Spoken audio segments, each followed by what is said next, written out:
গত মাসে আমি কেস টেকিং এর যে প্রেজেন্ট কমপ্লিটকে 5টি বিষয় দিয়ে আমাদেরকে সাজাতে হবে বলেছিলাম।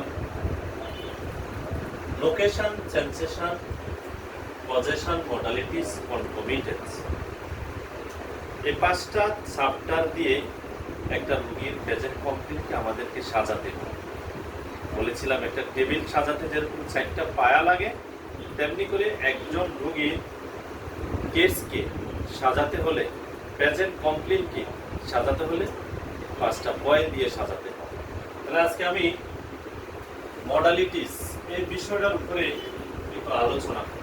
মডালিটিস, বৃদ্ধি, উপশম, রোগীর কষ্টগুলো কখন বাড়ে, কিসে বাড়ে, কি করলে ভালো লাগে, কখন বাড়ে, অর্থাৎ দিনে বাড়ে নাকি রাতে বাড়ে, দিনের কখন বাড়ে বা রাতের কখন বাড়ে। ডাক্তার বোগার টাইম মডালিটিসকে গুরুত্ব দিয়েছেন বেশি।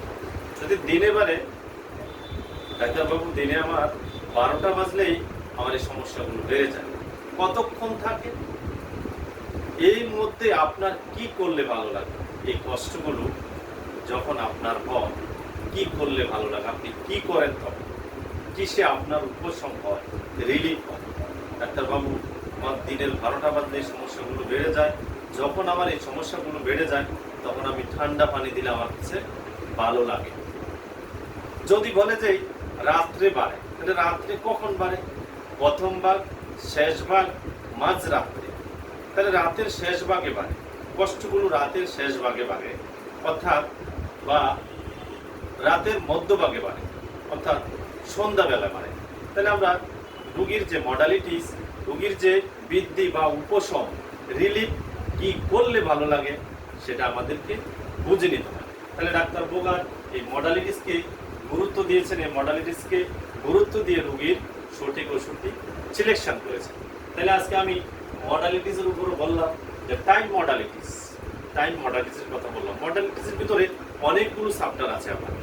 সিজনাল মডালিটিস, অর্থাৎ সিজনাল অ্যাগ্রাভেশন, শীতকাল গেলেই যখনই বর্ষাকাল আসে তখন আমার বেড়ে যায়, বা যখনই বসন্তকাল আসে তখন আমার কষ্টগুলো বেড়ে যায়, যখনই গরমকাল আসে তখন আমার কষ্টগুলো বেড়ে যায়, অথবা সিজন যখন চেঞ্জ হচ্ছে, যে একটা সিজন পার হবে আসতেছে আরেকটা সিজন, তখন আমার কষ্টগুলো বেড়ে যায়। আমার শ্বাসকষ্ট প্রচণ্ড, ডাক্তারবাবু যখন বসন্তকাল আসে তখন আমি সহ্য করতে পারি না, আমার প্রচণ্ড শ্বাসকষ্ট বেড়ে যায়, শুইতে পারি না, শুইতে গেলে বৃদ্ধি হয়, উঠে আমি বসে থাকি, নিজেকে ধিক্কার দিতে থাকি, আমি কেন শুইলাম।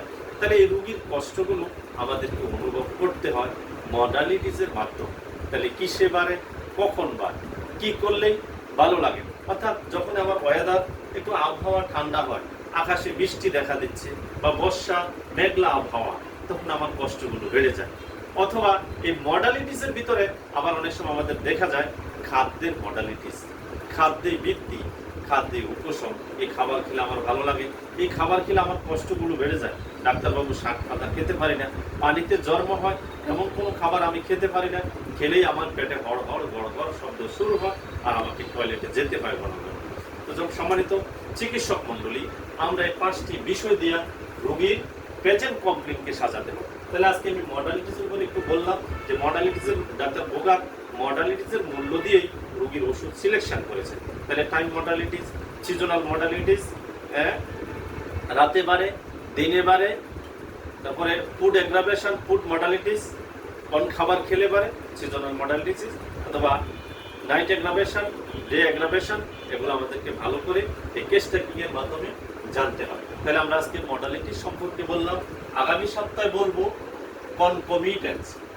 তাহলে লিখে রাখবেন সবাই, আমরা আগামী সপ্তাহে কনকমিটেন্স বলে আলোচনা করব। আসসালামু আলাইকুম।